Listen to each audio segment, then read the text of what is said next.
אנשי נצר חזני, הם אמרו לי, אנחנו סומכים עליך. ואני עניתי להם, אני סומך עליכם. כי אתם אלה שחיים כאן, אתם החזית וגם הגב של עם ישראל.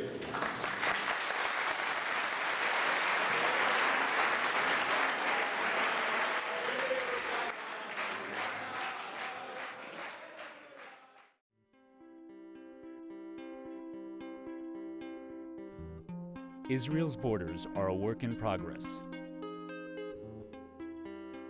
They have changed 7 times in its history.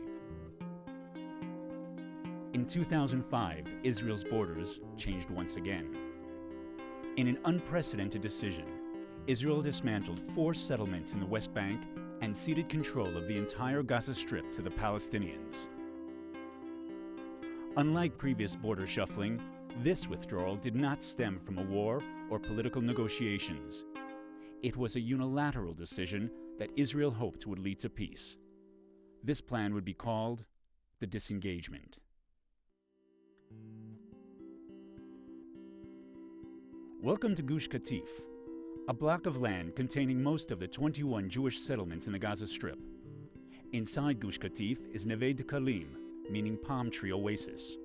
It is the largest and most populous Jewish settlement in Gaza, with 2,500 mostly religious residents.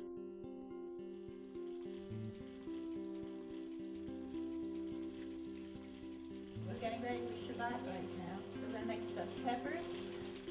Here I find fish, and then we're going to put up some nice mashed potatoes. To get to Neve Dekalim, Rachel would have to drive down this Israeli-controlled highway. Israeli tanks and watchtowers on the lookout for occasional sniper fire. This highway was part of Israel's so-called five-finger plan for settling the Gaza Strip, dividing up the area for what Israel calls security measures. Before the disengagement, just outside Gaza, sat 40,000 Israeli soldiers in a specially constructed tent camp, preparing to carry out their orders to remove the 9,000 Israeli residents of the Gaza Strip.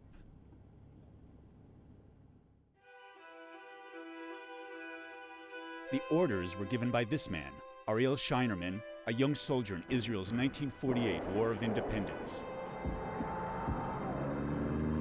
A year earlier, the UN partitioned what was known as Palestine into 2 states, one for the Jews and the other for the Arabs, with Jerusalem as an international capital. Less than 24 hours after Israel declared independence, 5 Arab nations, Egypt, Iraq, Syria, Lebanon, and Transjordan, simultaneously attacked the fledgling state.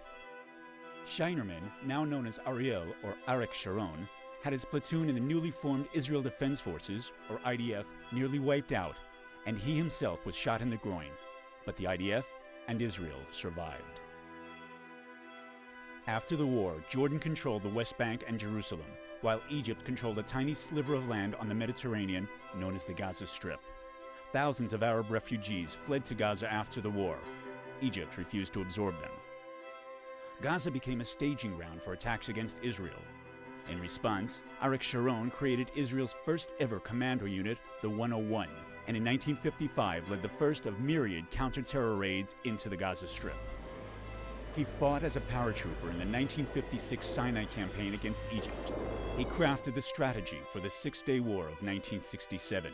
Here, Israel took control of the entire Sinai and the Gaza Strip from Egypt, the Golan Heights from Syria, and the West Bank from Jordan. For the first time since 1948, Sharon and the Jews were allowed to visit their holiest site, the Western Wall in Jerusalem.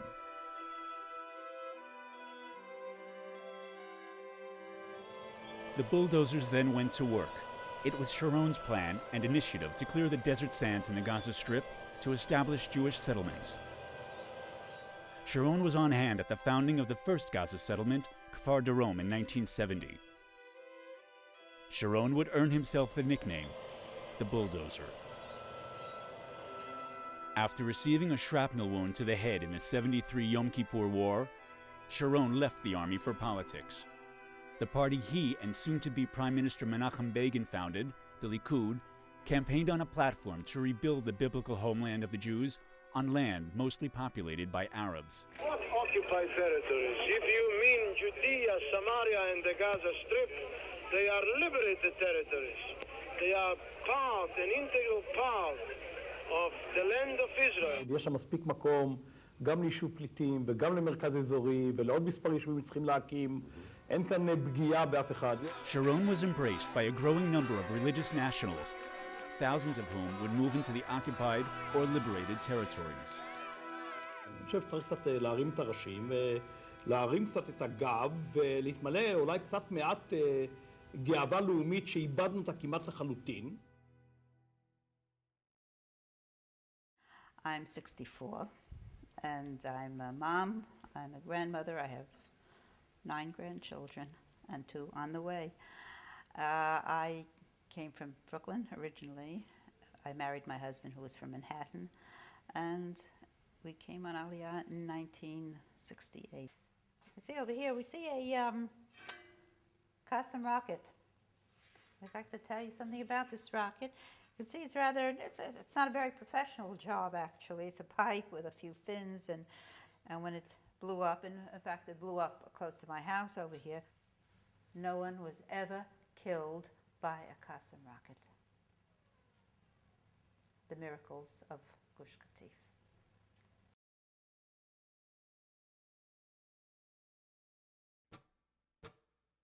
Gush Katif was a renowned farming community. Its greenhouses, here called hothouses, were famous for novel agricultural technology optimizing farming in desert conditions.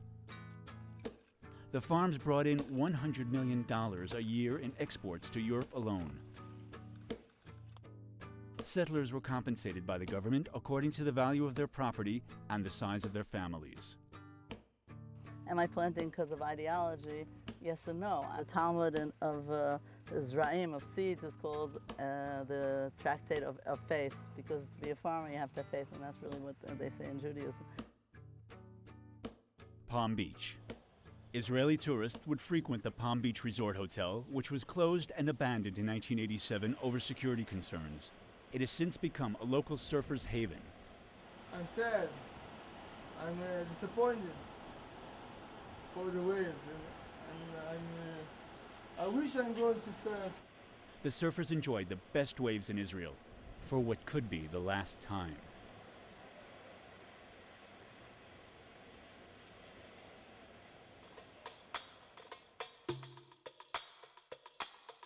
Across the street from the entrance to Neve Dekalim and just south of Palm Beach is the Mawasi Arab neighborhood. The Palestinians living there were bordered on all sides by settlements. Following the second Intifada, they could only leave the area with tightly regulated Israeli permission.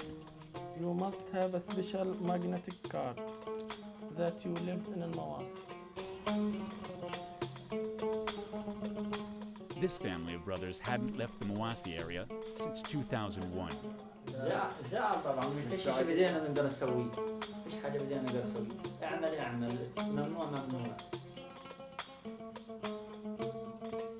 هم اجوا قعدوا في 82 قعدوا فيها واحتلوها. هذا أرض الفلسطينيين يعني.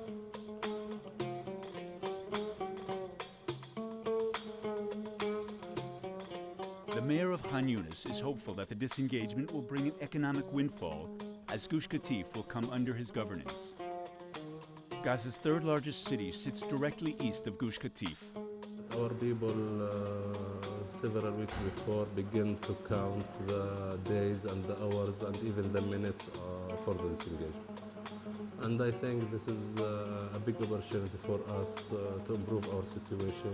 Many of Khan Yunis's 200,000 residents were farmhands in the Israeli greenhouses. We think that the Palestinian Authority nowadays prepare itself to continue management of the greenhouses inside the settlement. So I don't think that they will lose their job. And we think that after the disengagement, a lot of job will be created in our city. Colonel Jamal Kayed is in charge of the Palestinian Authority's Southern Command. It will be his job to deploy forces during and after the disengagement to prevent attacks on Israelis from Gaza. as you see, this is a yellow area. This is yellow area under the control of the Israeli side, not our control. First, we feel that the disengagement plan, this is a plan from the Israeli side. They are going to redeploy their forces out of Gaza. And this is the green line. This is the green line between us and the Israeli border. After the disengagement plan, after the Israeli occupation will be leaving from here, I feel that there is something new will be coming.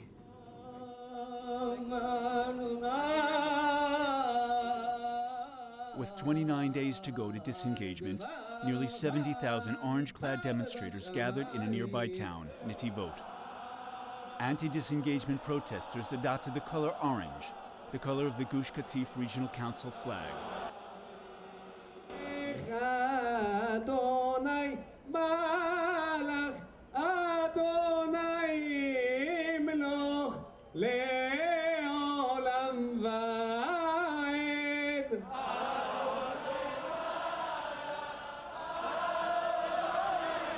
From here, they plan to trek the over 30 kilometers to Gush Katif in a solidarity march.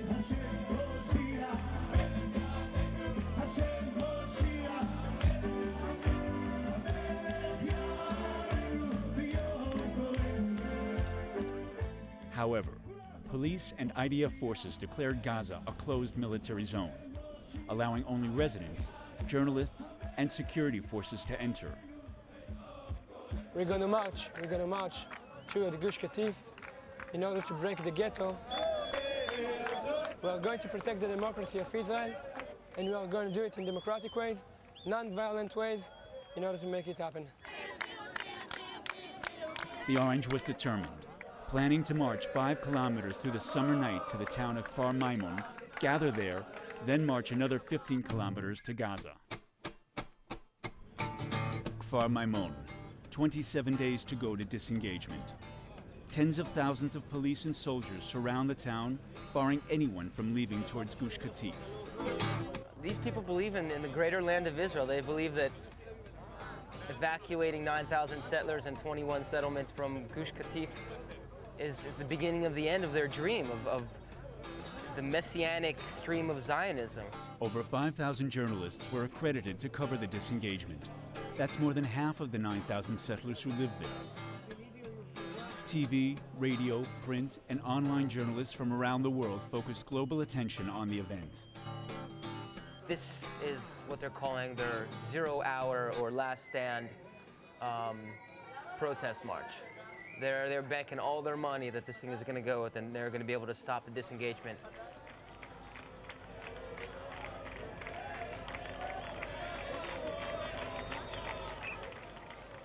The police are totally apolitical. We've been given a mission. The mission now is to keep this crowd under control, not let them march to Gush Katif.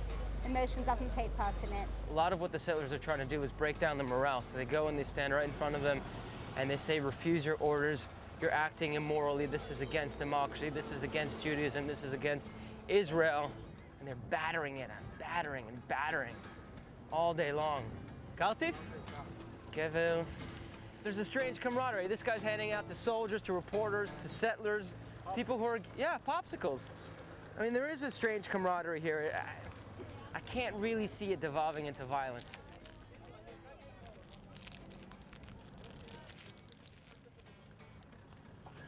We all realize that we are all part of the same nation, and the day after the disengagement, the day after this demonstration ends, we will still be the police that serve the people of the state of Israel, including the demonstrators. עושה שלום במרומיו, הוא יעשה שלום עלינו על כל ישראל, ואמרו אמן.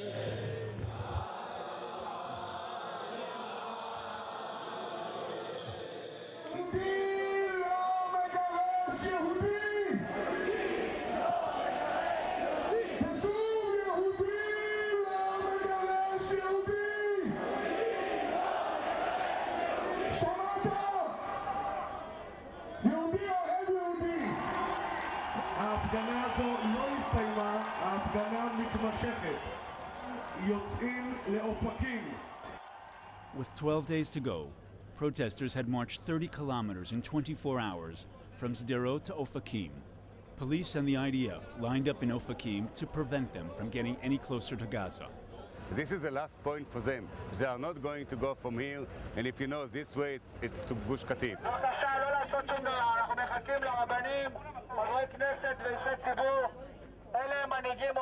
It's incredible the control that the leaders have over them, and that's why you haven't seen stone throwing, you haven't seen scuffles. It's been relatively peaceful.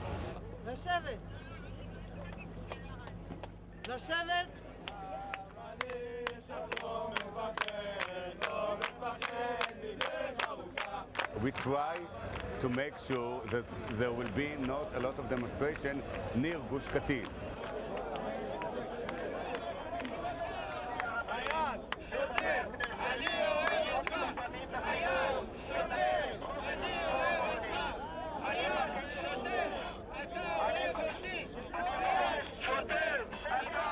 What you see behind me, you see a score of cavalrymen, of police cavalrymen, a bridgehead of police. They have stopped about 10,000 protesters from marching that way, which is towards the Gush Katif settlement block. There is no any winners and no any losers in this event, and they are not the enemy. They are not criminal, these people, as long as they obey the law. While some staged protests in front of soldiers, others went around the lines to sneak through fields and farmlands. Dozens were arrested on the journey, while hundreds infiltrated Gaza and reached Gush Katif.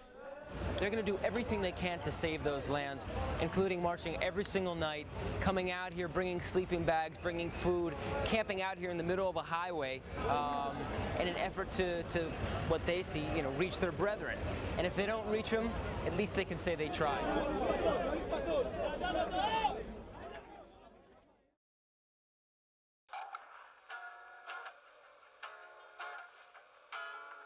Nationwide, public support for the disengagement hovered between 50 to 60%, leading up to the pullout. On the beach in Tel Aviv, disengagement supporters were easy to find. Maybe, I hope so. Maybe have peace, because we're tired of the war. It's a good thing that's happening in order that in the far future, maybe my children will be really happy. I'm for it. I'm for the disengagement. I think it's necessary to move forward and to create some peaceful coexistence. I really want to believe it's going to be a quiet and it's going to be a peace and no more bombs, no more war. Supporters of the pullout adopted blue and white, invoking the colors of the Israeli flag. This is a symbol to say that we want them to leave Gaza. And you can see more and more people having this on the car. And this is a symbol of the State of Israel. Sharon? I think it's a good thing for Israel. I think it will help. I don't think we should be in Gaza. I don't think we should occupy 1.5 million people just for the 8,000 that live there. And I'm happy we're getting out. Warm country, as you can see. We don't need to be there. It's not our territory. We need the support of other countries. בבקשה. זה נגד או בעד? בעד, לעזוב את עזה. תעשי לי טובה. נו. שימי לב, אני אומר לך שני מילים. אין אמונה בערבים. What you can do? You must trust sometimes. In Israel's capital, Jerusalem, the disengagement was on everyone's minds.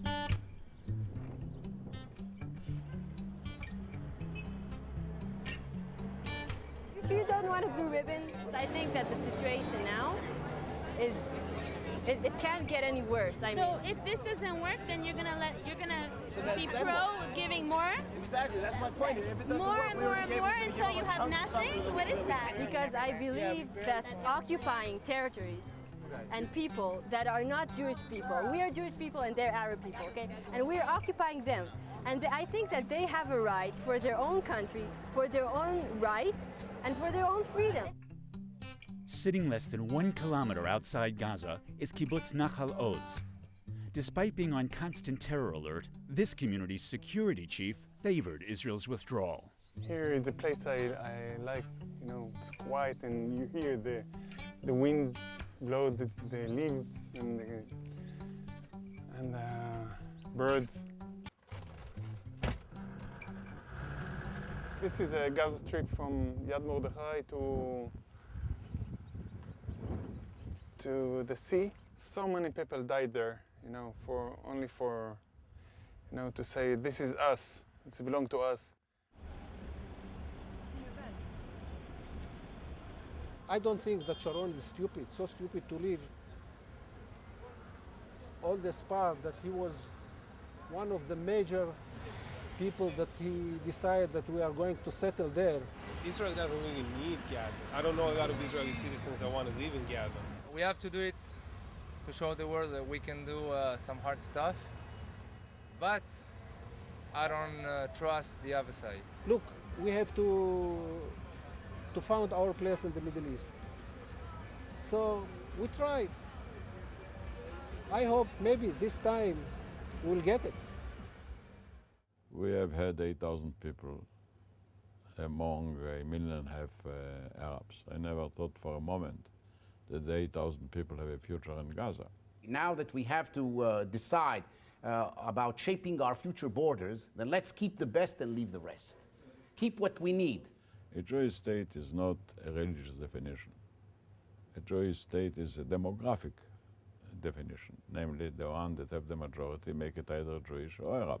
How do we ensure that we will have a Jewish majority in the land of Israel? That's the critical strategic issue. That was the strategic issue by the founding fathers of Zionism. And I thought better do it unilaterally than not do it at all, because the alternative was not to do.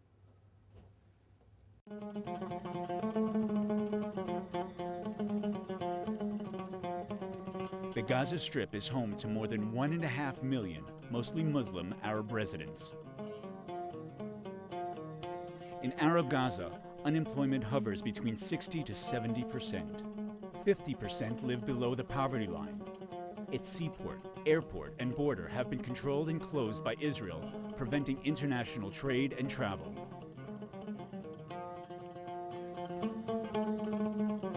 With a week to go, Palestinian Authority President Mahmoud Abbas delivers a speech on the prospects of the disengagement.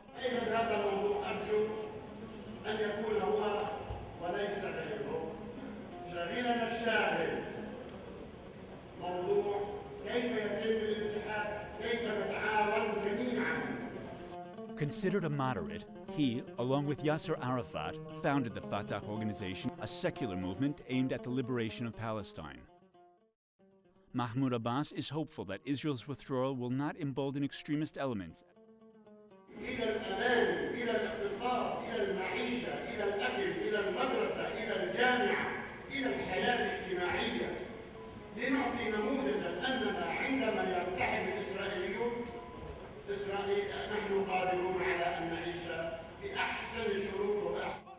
Here at the Palestinian Authority's Security Forces headquarters, these are some of the soldiers Abbas is counting on to police the streets of Gaza after Israel withdraws.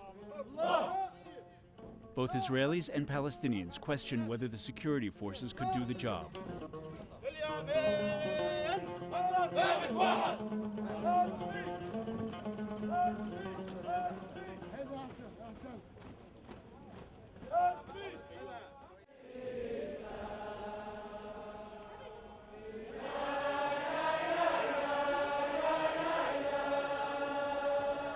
The settlers of Gush Katif have buried their dead here.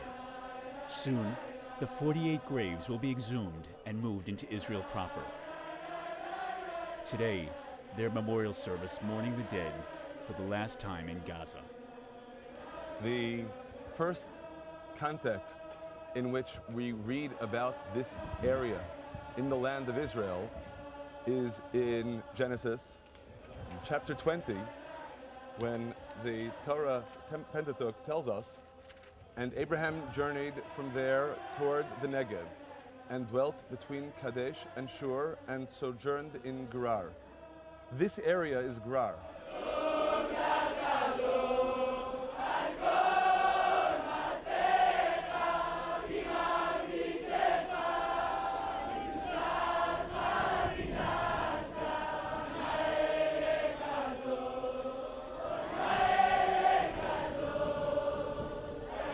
This is the area in which Abraham and Sarah settled.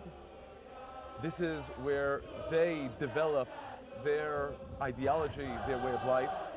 What followed afterward, we are told, is despite the adverse circumstances of a famine, Isaac was able to achieve what amounts to a veritable agricultural miracle here in Gerar. In Netzarim, in the middle of Gaza, families pour in to plant next season's crops just 48 hours before the pullout. They believe that in a few short months, they'll harvest these crops because they say a miracle is coming. לא יותר מדי, אם שותים יותר מדי, יהיה לנו חס ושלום, פיתיום, מחלות שזה, לא פחות מדי, כי אז יש בעיה בהתפתחות. עד סוף עד קצה השורש, לא יותר ולא פחות. ושתיל הוא כמו יהודי, הוא לא אוהב שמתעסקים איתו יותר מדי, הוא יותר מדי לעצמו, שים, לקראת לגלחם, זהו, לא להתעסק עם זה יותר מדי. רגע, לא זה עמוק מדי. We're planting cherry tomatoes in the hothouses of Netzarim. In time, 3 months, we'll pick. Our commitment to the land didn't change because Arik Sharon said it's changed.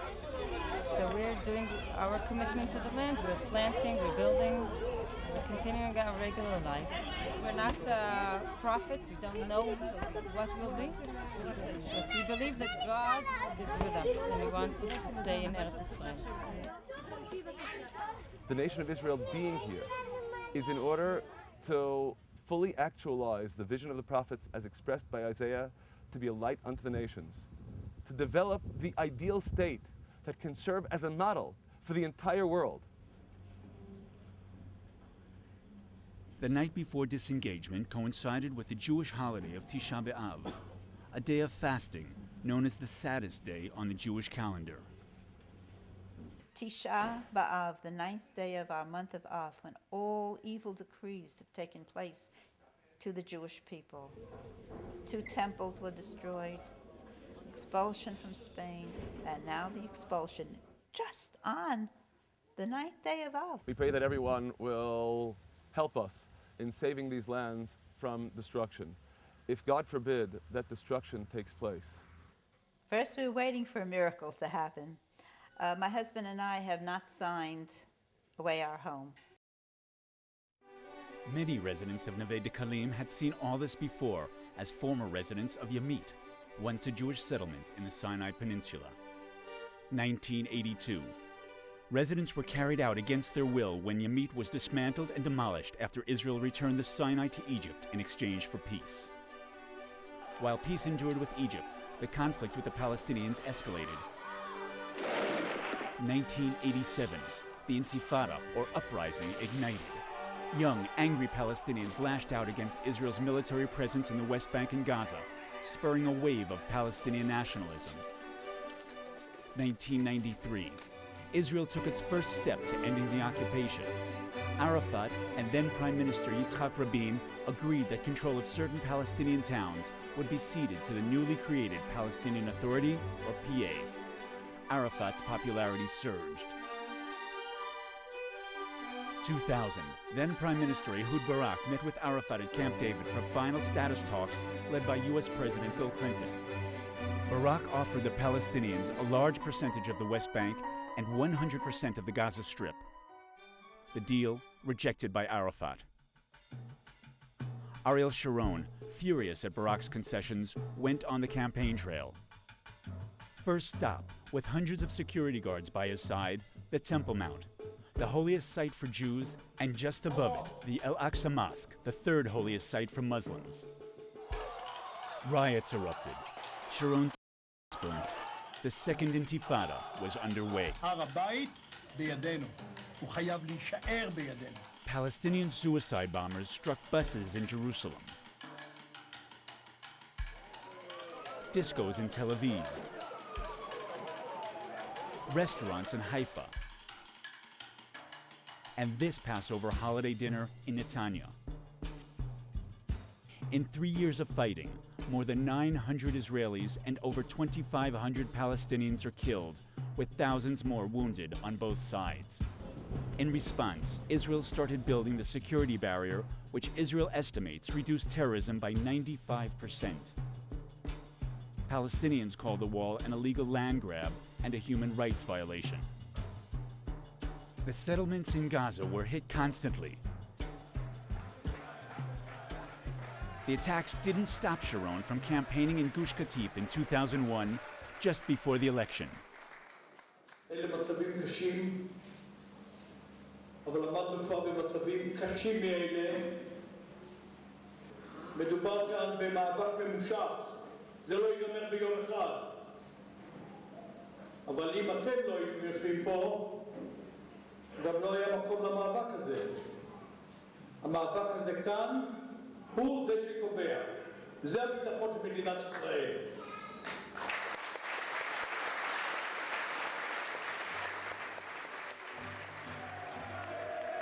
Sharon's hardline stance catapulted him to the top of the Likud party. שלום במזרח התיכון עושים עם שתי רגליים על הקרקע. ממשלת ישראל בראשותי לא תנהל משא ומתן תחת אש.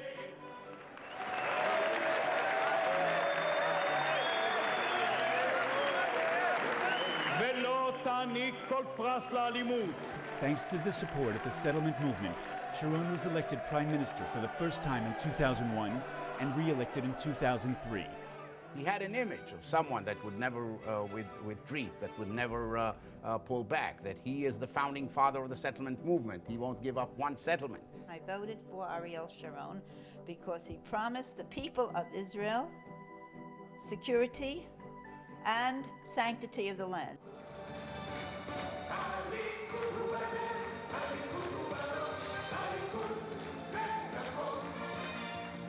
Less than a year later, in a stunning political about-face, Sharon announced a plan to evacuate all 21 settlements in the Gaza Strip and 4 in the West Bank, the very settlements he helped build. אם לקבל ביטחון, ניתן הרבה מאוד. אם יפורקו תשתיות הטרור מן היסוד, אם יאספו הנשק ואמצעי הלוחמה, אם תקום רשות פלסטינית חדשה, דמוקרטית ונקייה מטרור, אם תופסק ההסתה, תהיה ממשלת ישראל בראשותנו, בראשות הליכוד, מוכנה למלא את חלקה ולאפשר הקמת מדינה פלסטינית עצמאית,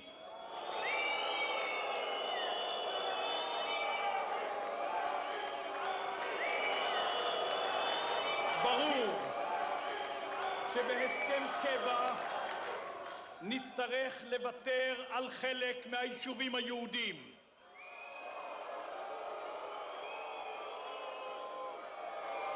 אנחנו נתנתק מהם מדינית ופיזית עד שישנו את דרכם.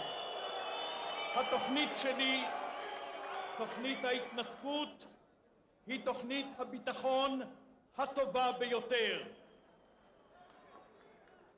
זאת התוכנית שלי ואני אעביר אותה. זאת התוכנית שלי ואני אעביר אותה.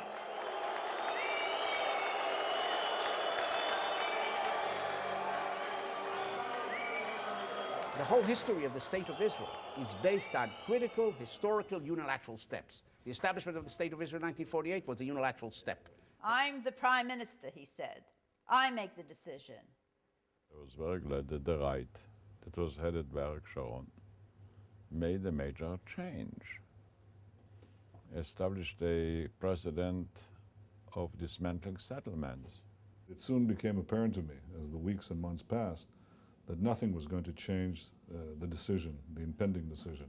And so when the decision was actually made in the government, I felt I could no longer influence it. There was no chance of influencing it. I myself was not going to be a party in good conscience to something I fundamentally disagreed with. I thought would bring terror and not peace closer. And that's when I resigned from the government. Democracy? What has happened in this country? On the eve of disengagement, in the northern West Bank, a group of far-right rabbis invoked a Kabbalistic death curse on Sharon called Pulsa de Nura, Aramaic for lashes of fire. יום זה מתאים מאוד לשאת תפילה לשלומו של עם ישראל ולהכחדת אויביו ושונאיו, ובהם אריק שרון. התפללנו למותו של אדם שממיט אסון על עם ישראל, שאין בו שום דבר שהוא טוב, שכל כולו רוע. בעזרת השם תבוא גאולה מהרה ושלמה המשיח יבוא לעם ישראל ויגאלנו. They wouldn't stop the disengagement. ונאמר זאת התורה לעולה למנחה ולחטאת ולאשם ולמילואים ומזבח השלמים ואתה אמרת ונשלם הפרים שפתנו לכן יהי רצון מלפניך אדוני אלוהינו ולאבותינו שיהיה שיח שפתותינו זה חשוב ומקובל ומוצא לפניך כאילו הקרבנו קורבן התמיד במועדו ועמדנו על מעמדו כמו שנאמר ונשלם הפרים שפתנו. Positively, it was the most sensitive mission, in which we didn't have to deal with enemies, we had to deal with our brothers.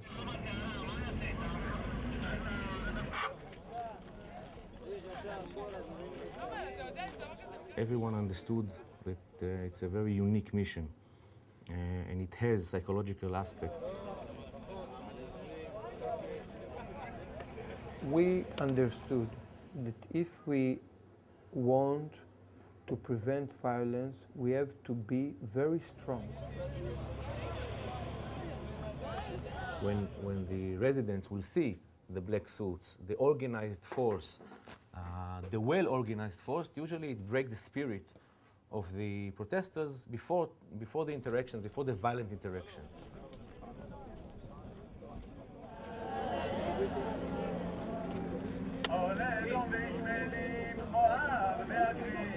מה זה קשור? שרון בגד! מה זה קשור? הוא בגד בנו! The one they meet is the soldier. They don't meet the prime minister, they meet the soldier. So we knew that the interaction would be, let's say, נפיצה. How do you say נפיצה? Explosive. בושה! תוריד את הדרגות שלך! אתה מטמא את המדים האלה, אתה מלכלך אותם! אתה מלכלך את המדים האלה! הבן שלי לא יתגייס בגיל גיוס, הבן שלי בן 20, הוא לא יתגייס, אבל אני לא מתגייס! אתה יודע למה? בגלל אנשים כמוך הוא לא מתגייס! שמשתפים פעולה עם הדיקטטור המושחת הזה! The Jewish army after 2,000 years is supposed to protect Jews. When was the last time there were 40,000 soldiers and police amassed against the Arabs? תוריד את המדים, אני אוהב אותך! כל עוד אתה הולך עם המשימה הזאת... אל תתביישי, אני לא רוצה שתשמעי אותי בכלל. תלכי מכאן, אני לא רוצה לראות אותך. תלכי מכאן! יהודי לא מתנהג כך, תבדקי בכלל עם הכי. תלכי מכאן. מזלזלת בכולם, בכזה חיוך. הייתי מתביישת. It will be okay. We knew that our forces are very, very prepared. אני מרגישה מאוימת, תופסים לי את הידיים בכוח, צועקים עליי, לא רוצה, זה לא נעים לי. כמו שלך זה לא נעים. כמו שלך לא יהיה נעים שיעשו את זה לך, כך גם לי זה לא נעים. בגלל זה דרך ארץ זה דבר ראשון. דבר ראשון.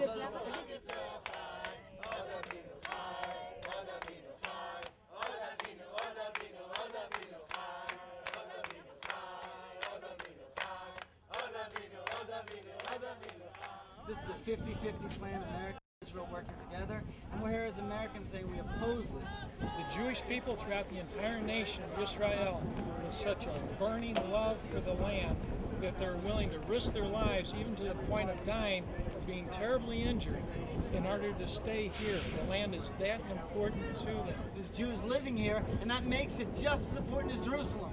There is no difference. Hashem said, "In thy land shall be married, for as a young man marrieth a virgin, so shall thy sons marry thee."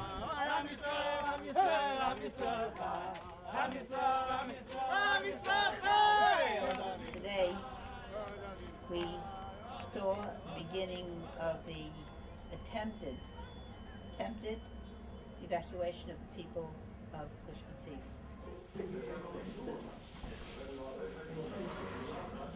אזרחי ישראל, הגיע היום. אנחנו מתחילים את הצעד הקשה והכואב מתיישבי חבל עזה. הצעד הזה קשה לי מאוד באופן אישי. הכאב והדמעות שלכם הם חלק בלתי נפרד מתולדות הארץ הזו. 5 years we sat here, we got blown away, and he's got a nerve. האמינו לי, הכאב שאני חש במעשה הזה, כמוהו כהכרה הנחרצת שעלינו לעשותו.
I swore to the army, to the Israeli army.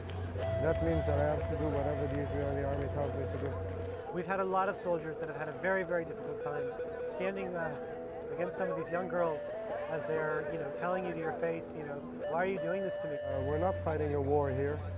We don't have enemies in front of us. It's our brothers. It's Israelis just like us. Honestly, I don't know what I would do if I was in their position. It's not easy to be in their position and stand against the residents.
Hello, robots over here.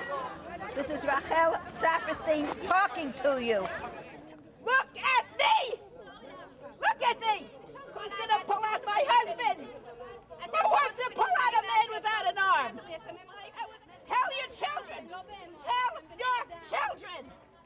His face was blown up. He had 35 operations to put his face together.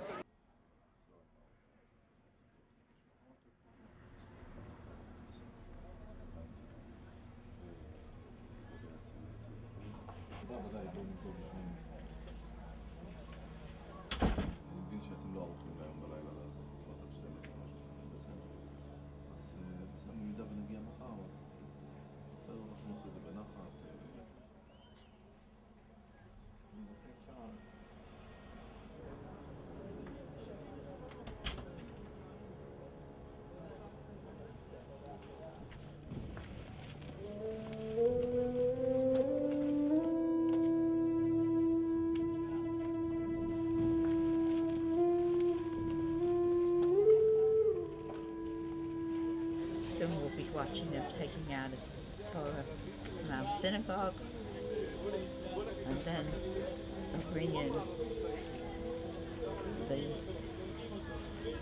the crescent of Hamas.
בן אדם, מינימום. את מסוגלת לזרוק את אלמנתו של רב, אל תצפי אותי. את מסוגלת לזרוק את אלמנתו של רב ושוב מהבית? אתה מסוגל לזרוק אלמנה עם 6 ילדים מהבית? מי שמסוגל, מה את מצלמת את זה? צה"ל התבייש בדבר הזה. כל השנים הוא התבייש בדבר הזה.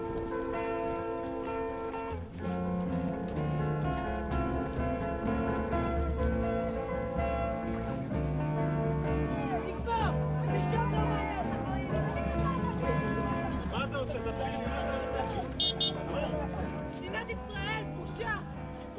מדינת ישראל שזה הצבא שלו! תתביישו! אנחנו כולנו יכול לפרוח, לעשות דברים חיוביים, לבנות, להפריח את המקום הזה. זה שלום, שאני אחיה איתו עם השכנים, יש לי חברים שם, שאני אחיה לא לגרש אותי מהבית שלי, זה לא שלום. אז אני לא הולך להגיד לך, תגיד לי משהו לב, אני רוצה לשמוע לב. מהלב, אני אומר דברים מהלב. אתם לי, יש משפחה בגוש קטיף, ואני מבין ללבכם. דבר ראשון, ואני אחזור על זה כל הזמן, בסדר? צריך לעצור, כל אחד לחשוב בלב שלו, בראש. אני לא יכול לעשות דבר מוסרי. אני אוהב את צה"ל, אני מסכים את צה"ל. דבר מוסרי אני לא יכול לעשות.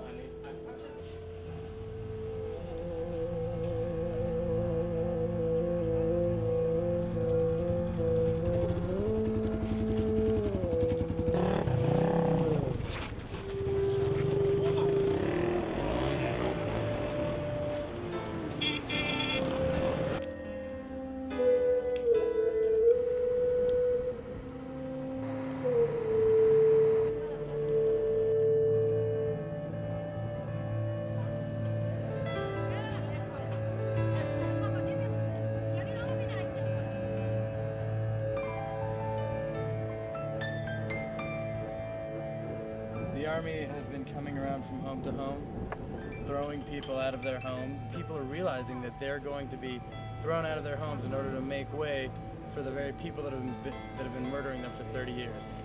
I mean, how can you live with such an injustice? Regardless of how practical anyone may think this is, it's so unjust.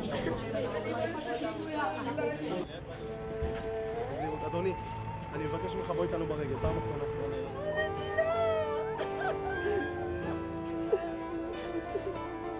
המדינה שלי בבקשה, תעזרו לי להצליח. ילדים שלכם, הנכדים שלכם, מה יהיה המדינה שלי? זאת מדינה שיכול לזרוק אנשים מהבית שלהם.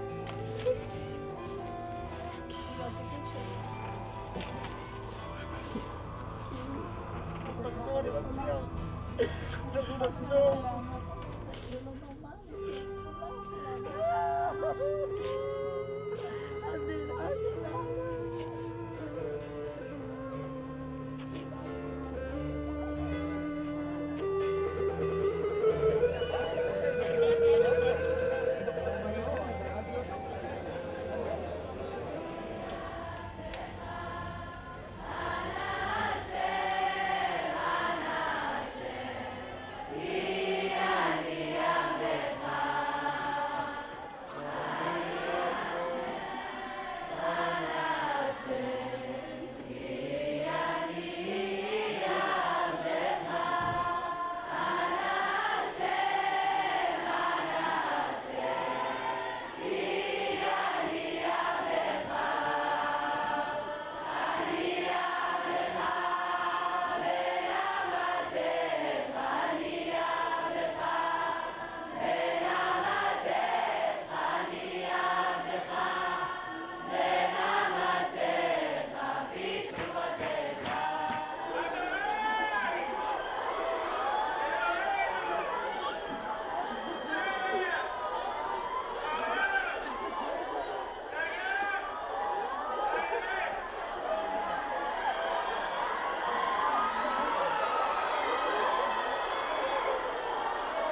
are in inhabited settlements, and we are living free without any Jewish in our land. And we will fight in Ramallah and Jerusalem to put our flag on Jerusalem.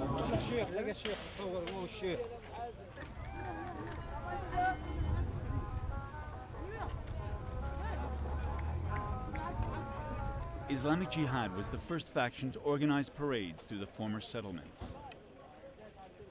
All of residents, people in our land, to fight Jewish.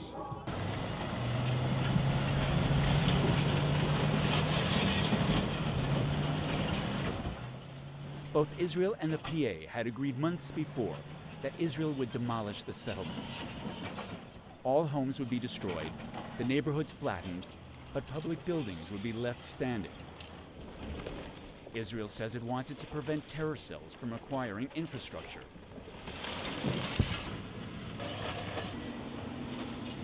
The PA says it agreed in order to prevent land grabs and chaos. The synagogues were left intact. Israel put up signs in English and Arabic saying, "Holy place," and asked the PA to guard them from being destroyed.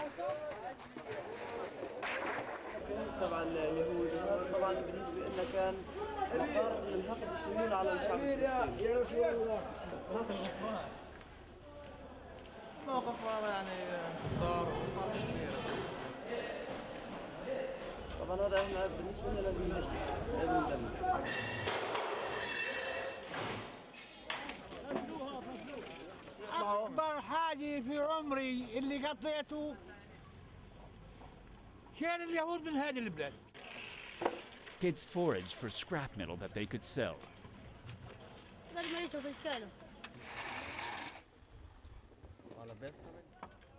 Palm Beach, leveled. No surfers in sight. Instead, Palestinians living in nearby Khan Yunis could, for the first time in 38 years, reach the beach. Up the street on the road to Neve Dekalim, the Mawasi, out to greet new neighbors. They could finally reach other parts of Gaza.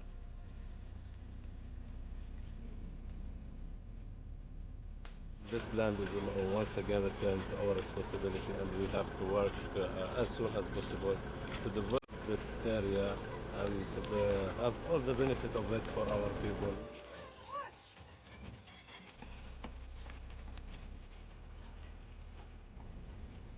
And I think this is really maybe the day of the born of Gaza Strip.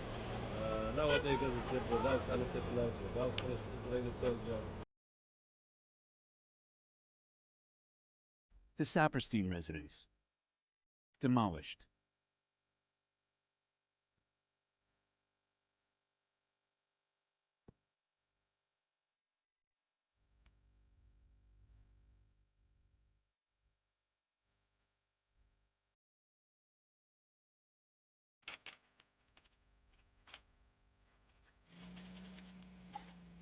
شكرا. السلام.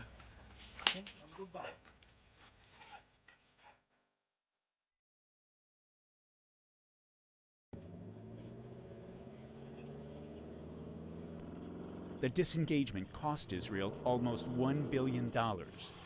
It was an historic 180-degree turn in Israel's security strategy. Sharon, the architect of the Gaza settlements, had abandoned them. He argued his unilateral step was a necessary sacrifice to move the peace process forward. Would he be proven right? The soldiers that you have seen are the last ones to leave the Gaza Strip. The mission is completed. An era has ended. From this moment on, the responsibility for all that takes place in Gaza Strip lays on the Palestinians.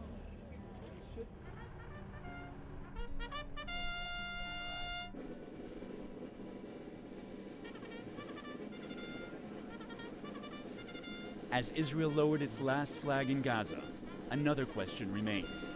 Would a unified Palestinian flag be raised in its place, or would factions compete with each other for power?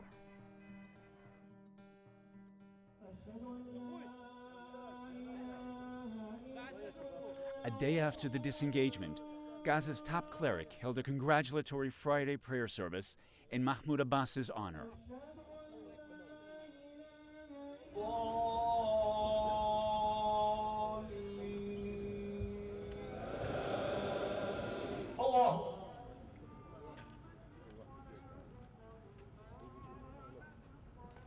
سمع الله لمن حمده الله أكبر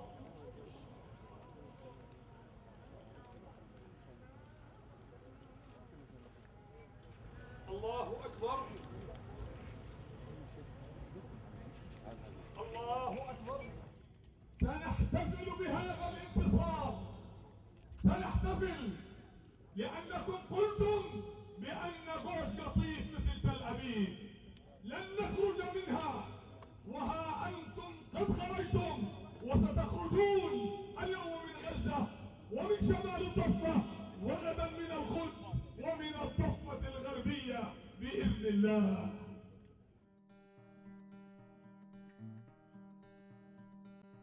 Sheikh Abu Tir is a top Hamas official from a village near Jerusalem. The soon-to-be candidate had served 26 years in Israeli prisons across 4 terms on charges of weapon smuggling and terrorist activities. إسرائيل لا تؤمن بسلام وإسرائيل لا تريد شريكا ولا تؤمن بسلام. إسرائيل دولة معتدية.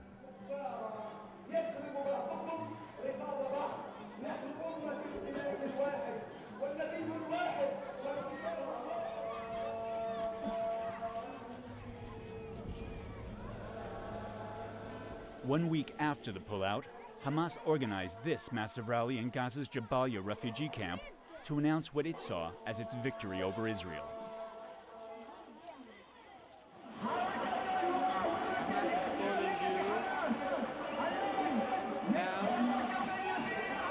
To go in the big demonstration in the victory of the resistance, and you'll see the military show. Celebrating the tearing down of the Zionist and the occupation and the Jews from our land, from our holy land.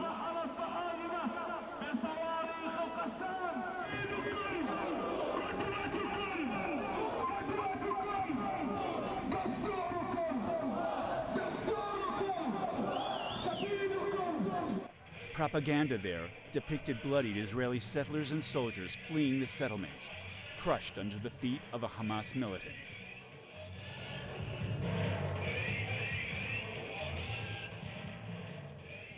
إسرائيل ما انسحبت أو الاحتلال الصهيوني لقطاع غزة ولا الضفة الغربية لكل موقع ولا الجنوب اللبناني لولا ضربات المقاومة لما انسحبت إسرائيل من قطاع غزة. إسرائيل أحرجت ومن ثم قطاع غزة كان يكلفها الشيء الكثير على صعيد المستوطنات وعلى صعيد كذلك الجانب الأمني فهي تحت ضربات المقاومة خرجت. The international community applauded Sharon, seeing the disengagement as advancing the peace process. Sharon addressing the UN General Assembly. הפלסטינים לעולם יהיו שכנינו, אנחנו מכבדים אותם ואין לנו שום שאיפה לשלוט בהם. השבוע יצא אחרון החיילים הישראלים מרצועת עזה והסתיים הממשל הצבאי באזור. ההחלטה על ההתנתקות הייתה קשה לי מאוד והיא כרוכה מבחינתי במחיר אישי לא מבוטל. The price, the Likud. While the world backed his move, his own party, which he helped found, did not. Sharon was to deliver a speech at the next Likud Central Committee meeting. Take one.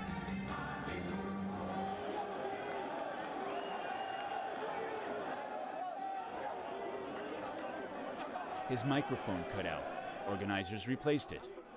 Take two. ערב טוב לכולכם. אנחנו חיים במדינה Again it cut out.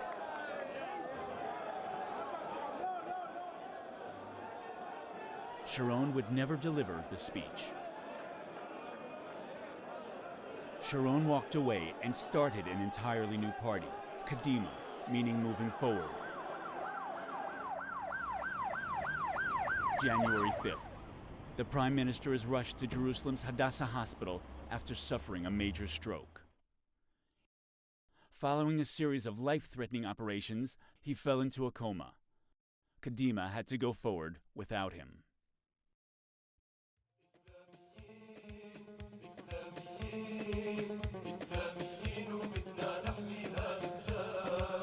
January 26th, Palestinian elections. Israel had pressed the US and Europe to delay the election and/or ban Hamas, considered internationally a terrorist organization. But there they were, on the ballot. The voting process was transparent and democratic, voters choosing between the long-standing Fatah power base, accused by Hamas of mismanagement and vast corruption, and a surging Hamas.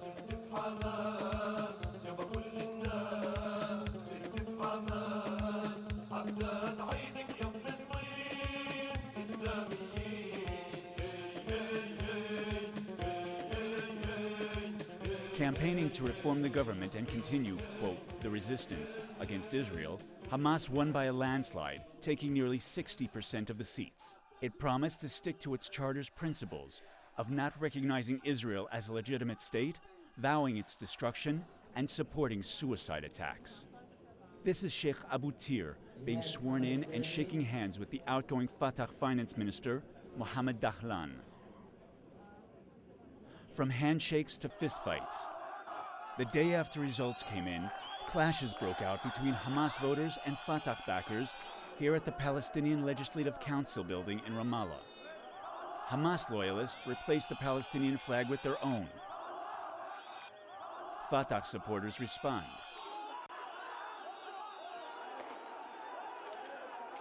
A sign of things to come. I believe that we will lose a lot of our power, but I don't believe that Hamas will be will have majority in the PLC. The terrorists got the credit. Why did Israel leave? It fled the terror. Who conducted the terror? Hamas. Who would get the political credit? Hamas. Who got it? Hamas. It seems in the Arab world that resistance is Hamas and negotiation is Fatah. Fatah lost not because people rejected their ideology, but people accused them of corruption, and that was the problem. I will tell you. In my opinion, I think Hamas should be, from the beginning, should be out of the government, because I feel that the situation it is not suitable. This is not able to be Hamas in the government. Meanwhile, on the streets of Gaza and the West Bank, old loyalties die hard. Despite the Hamas victory in the election, Fatah refused to disarm their security forces. The situation spiraled into chaos. March 20th, Hamas gunmen firing on Fatah militiamen. The reaction of Hamas, that they feel that they can do everything now. They can kill, they can assassinate some people without any court. They take the law to their hands. April 1st, a Fatah funeral procession parades down a Ramallah street. Shots ring out. Kids caught in the crossfire. The pallbearers take cover. April 22nd, 300 young Fatah backers raid the Palestinian legislature building in Gaza City. They destroy newly occupied Hamas offices, demanding civil servants get paid. The next day, outside the Ministry of Health, Hamas gunmen fire on Fatah fighters after they storm the building. A man down. Police later arrested the Hamas shooter responsible. May 8th, Khan Yunis. Rival gunmen fire at each other, leaving 3 dead. Kids take cover. People going about their day find a safe corner. Schools evacuate and kids rush home. No, civil war, we don't think so, but we think such a trouble will be a big problem for us to work together. Hamas's military wing took an active role in patrolling Gaza's streets, deploying their own fighters at busy intersections, acting as a new police force, provoking PA security forces mostly composed of Fatah loyalists, By year's end, more than 200 Gazans would be killed due to factional violence. Some clashes here, some clashes there. All the time we are doing our best to stop it. Hamas, in their self, they know that they failed, but they are looking for any excuse to leave the government. The cycle of violence raged on. In revenge for Hamas militants firing a rocket-propelled grenade that killed 2 PA soldiers, Fatah militants kidnapped and killed this Hamas militant, being paraded to his burial. Chants at his funeral are directed not at Israelis, but rival Palestinians.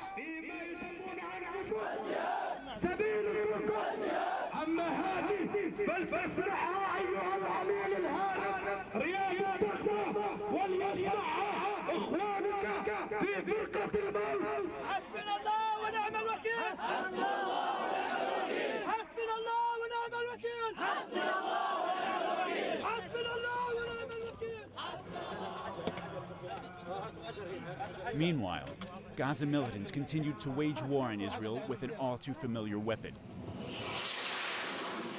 I think that the effective of the Qassam missile, it is very minimum. ما فائدة الصواريخ؟ أنا بدي واحد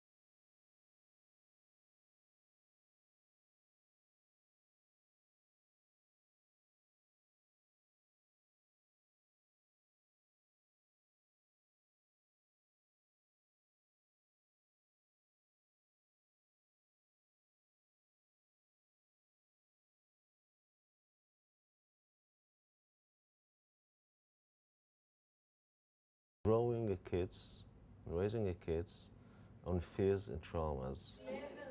זה מערכת הכריזה.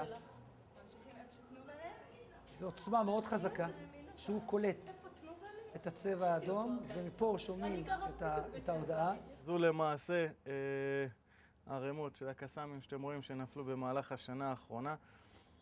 מבחינת נתונים, השנה יש עלייה מאוד גבוהה ביחס לשנים הקודמות. Statistically, there were more rockets after the disengagement plan.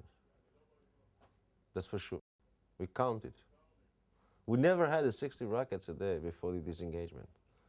וכאן אפשר לראות שהמיגון הוא מתחיל מלמעלה ולא יורד למטה. The rockets come in half a mile from here. This is a place neighboring Gaza City called Bet Hanun, Bet Lahia, and a place called Jabalia. Those three places, the major places they're shooting from. בצד הזה אנחנו רואים את המיגון יורד ממש עד אמצע החלל, כיוון שכיוון הקסאם מגיע משם. יש לנו פה מספר קסאמים, כאשר מספר סוגים לפי הכתרים שלהם. אנחנו רואים קסאם, שזהו קסאם 115 מילימטר, 60 מילימטר ו-90 מילימטר, כאשר שוב פעם לכל אחד יש את הנזק שהוא גורם מבחינת כמות החומר נפץ שהוא מכיל בתוכו. כל היהודים לחזור בתשובה. הכיתות ממוגנות, התלמידים שוכבים למטה וזהו. כיתות שלא ממוגנות, הם צריכים ב-15 שניות לצאת מהכיתה ולרוץ כאן במסדרון ולהיות כאן במסדרון תוך 15 שניות כששומעים צבע אדום. יש חשש לתושבים כולם כמכלול, כי אתה לא יכול לדעת איפה זה יפגע ומה יכול לקרות מזה, ואיזה נזק זה יכול לגרום ואיפה בדיוק זה נופל ועל מי זה נופל. It's not easy. It's not easy to live in this kind of situation that any second it can be hit by a rocket. Oh shit.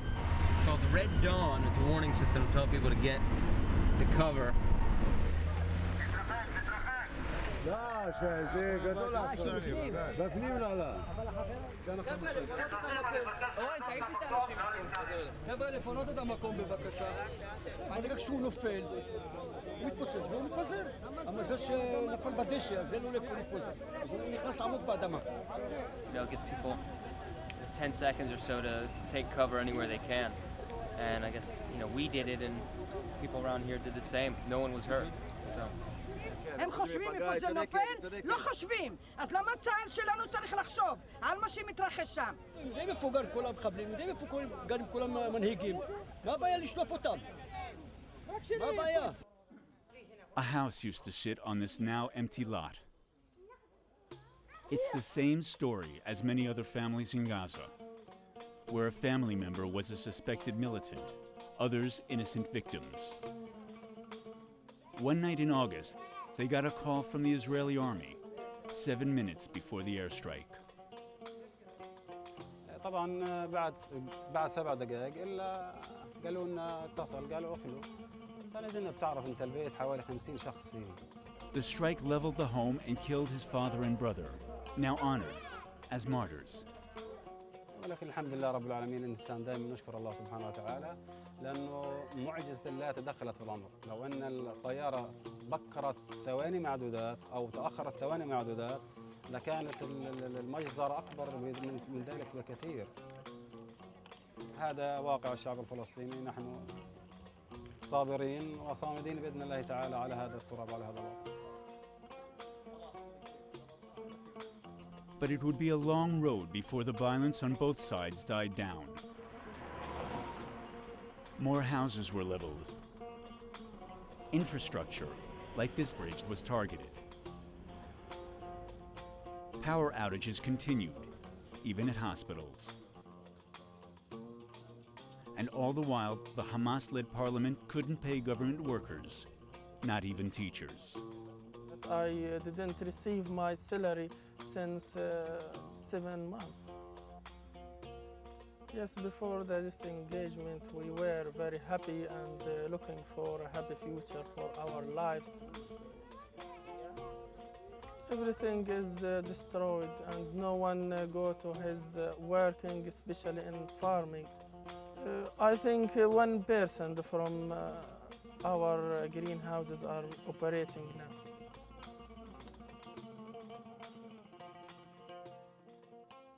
Before the disengagement, we think that the disengagement will make a big change in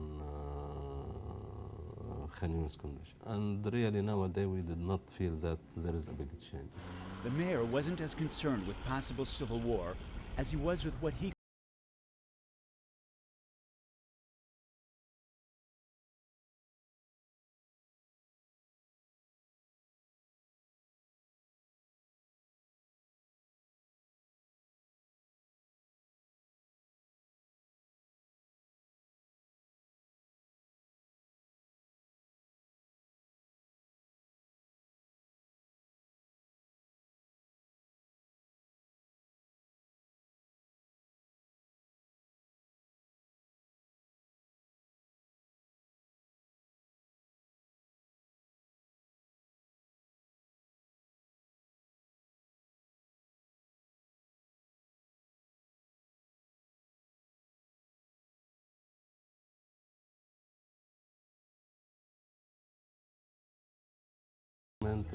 If we are talking about rehousing a project, if we are talking about tourism, trade, financial situation, I think it go worse and worse. Nowadays we are talking about a very high ratio of unemployment, a very high ratio of poverty, people who are living under poverty line. So nothing good is happening at all? Nearly, yeah.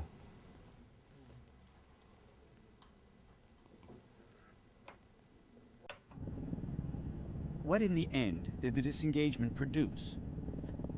Many settlers, including the Sapersteins, were relocated to government-built housing communities like this one in Nitzan, between Gaza and Tel Aviv.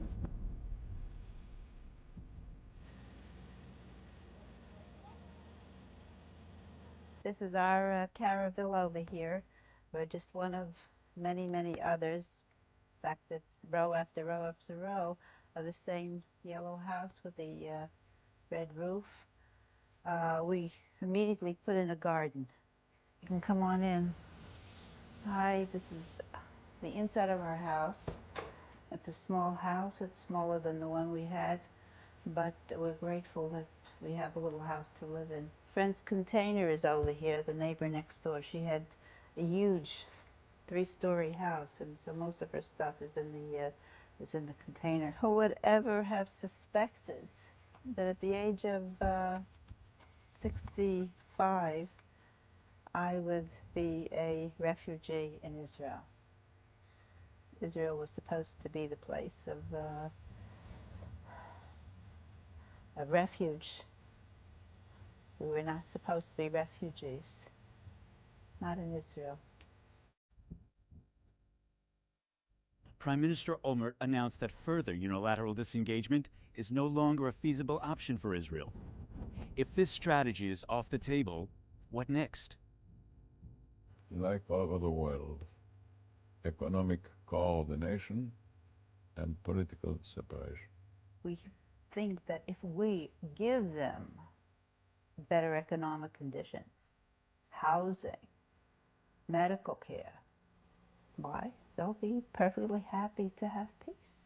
There's been a sea change of opinion in Israel in the wake of the terror that followed the unilateral withdrawals. The promise of peace did not materialize. In fact, what we got was more terror from improved positions of the terrorists. For the Arab, the existence of a state of Israel, a Jewish state, here, is something that they cannot tolerate. They cannot have peace. We need to return back to peace negotiation to solve the problem which face both of us, the Israeli and the Palestinian people. إذا سلام ممسوخ لن يكون هناك سلام أبدا. إذا سلام قام العدل ردوا الحقوق إلى أصحابها. So the equation should be the exact reverse. You should bring down the extremists. You should weaken them, ultimately induce or help induce a regime change, and in order to allow the more moderate forces to rise. And with them, of course, one can conduct political negotiations. They want to have this balance. They want to save this balance, not to bring Hamas so strong, not to bring Abu Mazen so weak. It's good to be no peace leadership with power, no resistant leadership with power.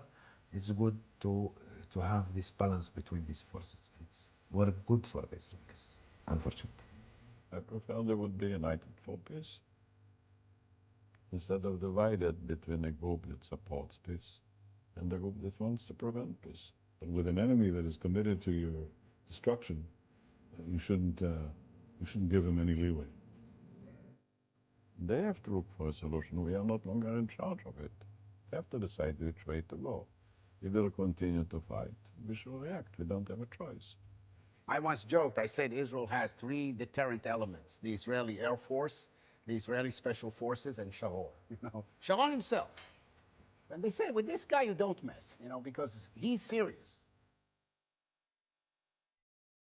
As of the editing of this film, the former soldier, the former prime minister, the creator and destroyer of the Gaza settlements, the bulldozer Ariel Sharon, remains in a coma.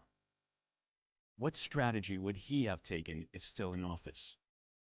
Would disengagement continue? Would peace remain elusive?